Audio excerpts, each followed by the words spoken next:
Oromoon durumayyuu dhalcheen beeku sodaata. Kanaaf hangandaara lafaatti kabajamee jiraata. Gada deemtuun mandaraa ishiin kabajan beekne. Farsoo dhugdee shallaluudhaan nagaha kan hin jenne. Isa gaafa adawaa waa'ee keenyatuu beektu. Ummata miliyoonaan simbulchaa gaafa jettu.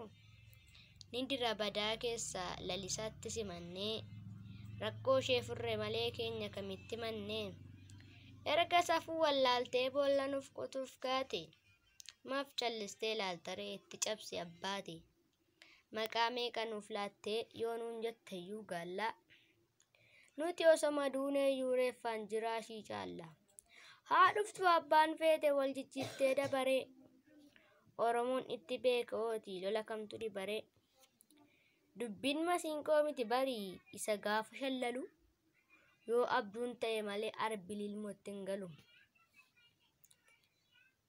Egaa namni machaa'e hin beeku gaariifamaa. Erga gooteetti egaa kan seegu waa lama. Innis yookaan hin deemtaa biyya lafaa xumurtee. Yookaan harka kennattaa ofumaa abdii kuttee.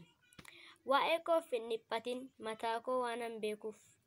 Ani yoomuu leencuma saree lammii qeequuf.